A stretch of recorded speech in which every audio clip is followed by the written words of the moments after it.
Hello, good morning students. Please subscribe the channel, drop a like, share and comment. Today's transcription number 342 of Sir Kailash Chandra's volume number 16 on the speed of 100 words per minute. Start. Now, I come to the question of railway accidents. The Railway Ministry has been, for some time now, wanting to wash out what they call external inspection. You will remember that on the floor of the House, I had asked more than once questions about the Government Inspectorate, but all sorts of funny arguments were advanced. In the original committee's report, a very strong recommendation was made that the position of these government inspectors should be strengthened in the interest of safety of travel. It is unfortunate that we do not have the facts and figures given by them. It is very unfair not to let us know what the recommendation is and to withhold from the House the arguments which they have given, the facts and figures which they have given, and the material on which those recommendations are based. That has been withheld. But now the reviewing committee wants not to strengthen the government inspectors, to wash them out as independent units, and to bring them back under the control of the railway administration, that they should be a branch of the railway board.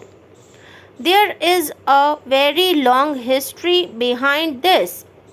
It was only in 1941 that they were taken away from the control of the railway administration and put under a separate ministry, the Ministry of Communications. I have gone into the arguments which have been advanced by the reviewing committee, and Mr. Deputy Chairman, I can tear them to pieces. They say that in the present state of affairs, it is impossible for any external inspection to carry out a really sound examination and inspection, but they forget that they are mixing supervision with inspection. The argument that they have advanced is that under a system of external inspection, a real and sound supervision from stage to stage cannot be done.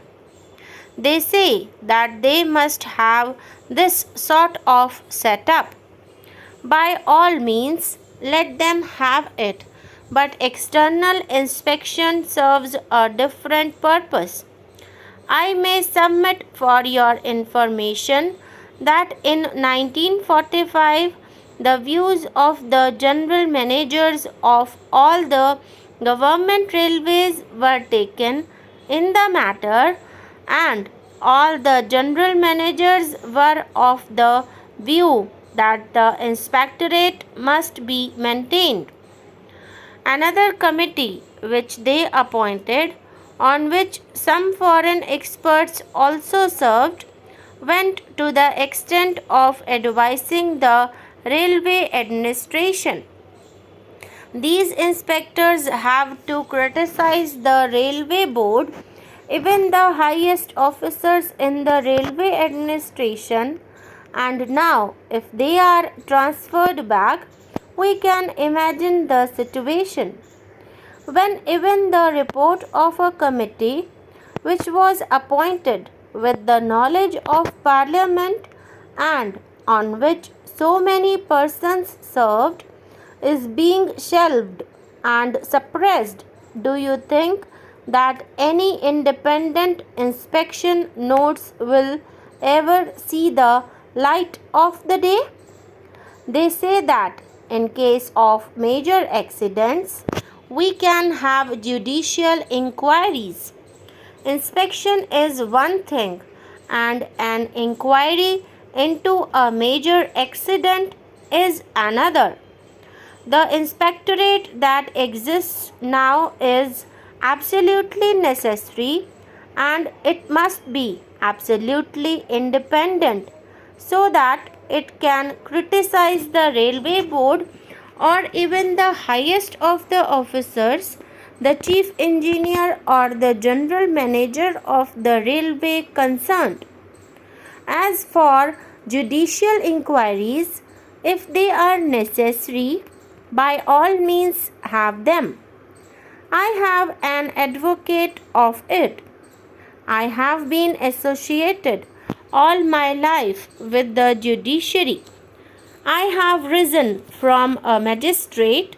I started my career as a magistrate, and I would always advocate judicial inquiry when it is necessary.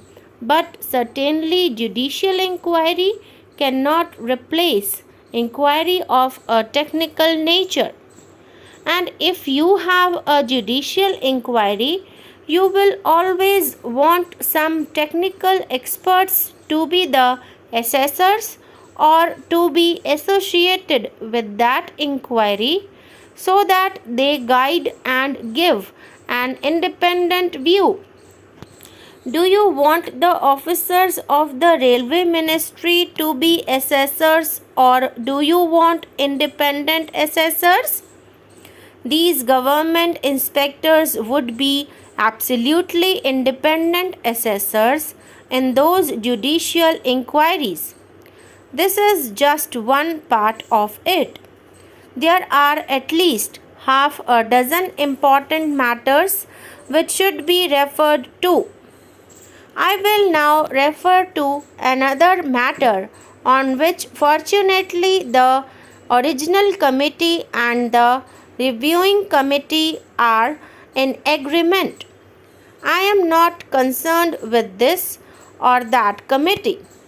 I am concerned only with the safety of travelling, and I very much welcome that there is agreement on some points which I consider to be very important, and that is about the adequate and full supplies of stores essential for safety and good performance.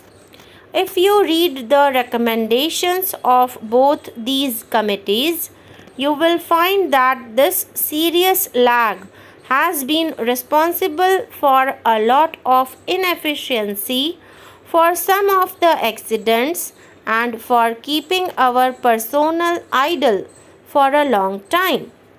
Even the Shroff committee made a point of it, but the government machinery is such that no progress has been made in this matter, with the result that the efficiency of the railway administration has suffered.